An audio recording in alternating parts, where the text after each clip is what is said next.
I've always found it a curious thing, the idea of sharing a birthday with someone from another century. In my case, that someone is Beatrix Potter. We were both born on the same day, a small coincidence perhaps, but one that has come to feel quietly significant over time. There are two other threads that seem to run alongside it. We both began our lives in Kensington in London, a city childhood, and yet one shaped by a love of animals.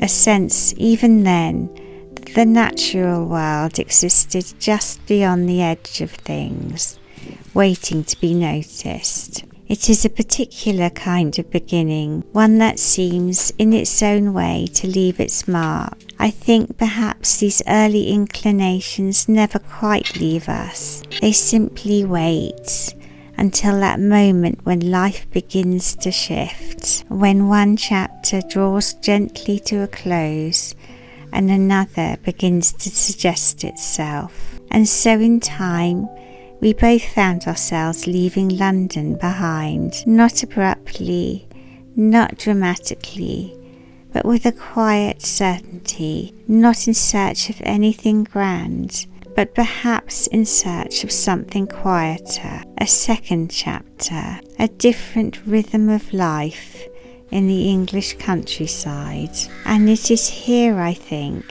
that those early threads begin to gather themselves more clearly. In the mornings there are small rituals that mark the beginning of the day, the winding of a clock,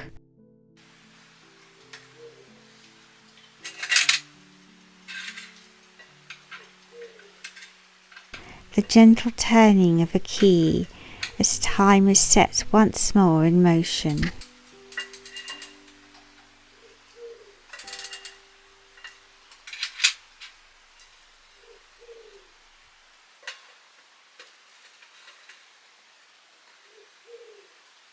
It is such an ordinary act, and yet it carries with it a sense of continuity, of days unfolding one into another without urgency. I sometimes think about how time must have felt in her world, measured not in haste but in repetition, in the keeping of things, in the quiet attention given to the everyday. There are objects too that seem to hold that feeling. A fob watch, an heirloom that was once an essential item and which still works. To hold it is to be reminded that time was something one carried close, something personal, something observed rather than hurried. My first real encounter with her world came, as it does for so many in childhood, through her small books, their pages filled with delicate illustrations and carefully observed lives. I remember the sense that these worlds extended beyond the page, that the rabbits, the duck, the small creatures in their coats and bonnets existed just out of sight. It's not pure fantasy. Is something more grounded than that, a kind of attentiveness turned gently towards the natural world. It was always imaginative and whimsical, rabbits in blue jackets and white ducks in pink shawls, in the instinct to create slowly and with care. I spent time earlier this year embroidering a journal cover, Peter Rabbit and Jemima Puddle Duck, not as a grand undertaking, but as a quiet one, a small act of making, stitched together over time, and in that process there is something familiar, a sense of working in miniature, of building detail piece by piece. I've always been drawn to small worlds, to things arranged, considered and gently contained. A doll's house, for instance.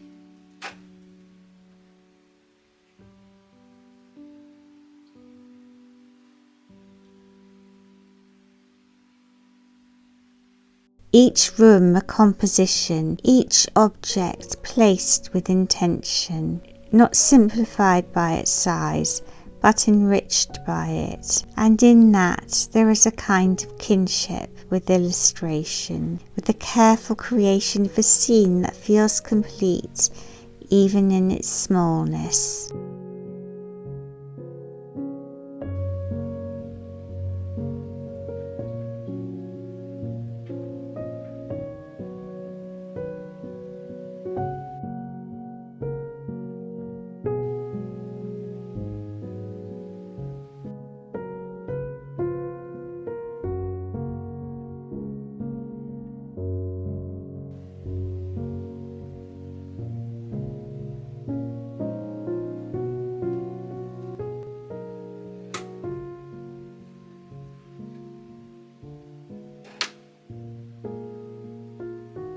Even in the kitchen, this sense of quiet composition appears. A table set simply, a crocheted cloth, a small collection of rabbits, a teapot shaped like one. These things belong to the everyday, and yet when seen together, they begin to suggest something more, a gentle, whimsical thread running through ordinary life. The making of scones, the pouring of tea, these moments were part of a rhythm of life shared with Beatrix Potter and many other women of like minds through time, a way of living that values tiny rituals, small pleasures, things repeated and quietly enjoyed.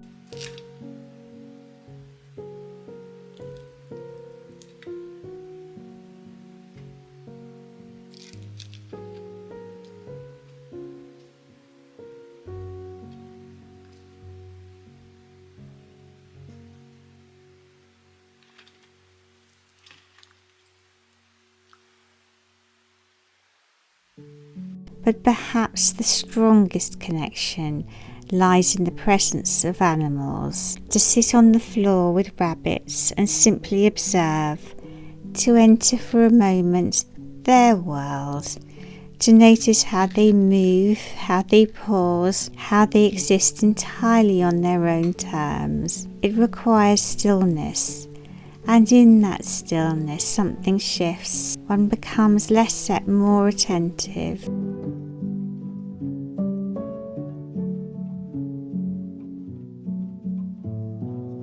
The same is true of outdoors. A walk in which nothing really happens, and yet the birds sing, primroses carpet the ground.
stream moves steadily through woodland.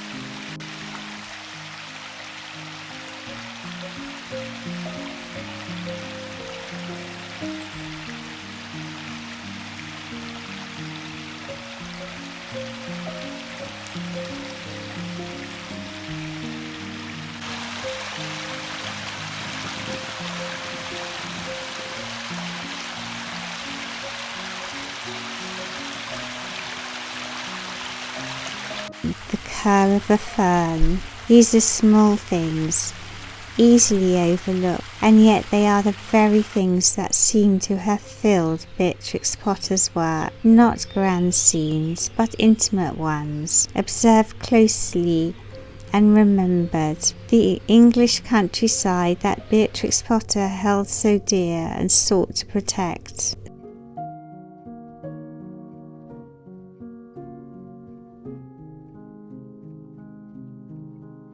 Some time ago I made an Edwardian dress of the style worn by Beatrix Potter over a century ago now, though a time for me that still feels close, and I wore it with a genuine Edwardian hat, quite simply on a walk through an English village, along a lane edged with cow parsley, into a quiet churchyard. Such moments give me a kind of understanding of the world she inhabited, its pace, its textures, its quietness. It is a curious thing how pieces of one's life, at different times, for different reasons, can begin to gather together and form something that feels connected, as though a thread has been present all along, linking one moment to another. I sometimes think that what draws us to her work is not simply nostalgia, but recognition, a shared appreciation for the small, the detailed, the gently observed, a love of the whimsical,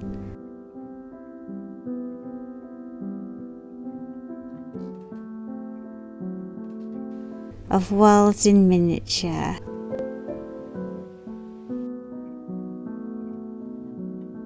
Of nature, not as something distant, but as something close at hand. To share a birthday is in truth a simple coincidence, and yet, when it is accompanied by these other parallels, it begins to feel like something more reflective, a similar turning of the same page at a different time. And so the connection is not in the date alone, but in the shape of things, in the movement from one chapter to another, from city to countryside, from busyness to quiet, from observation to creation. The clock wound once more, the day unfolding gently, and within it the sense that these small moments, these quiet, carefully noticed details are not incidental, but essential. And perhaps that is where such lives meet, not in history or in comparison, but in the shared act of noticing, of making, of tending in small and thoughtful ways to the world immediately around us. A life not extraordinary in its scale, but rich in its attention and quietly, deeply its own.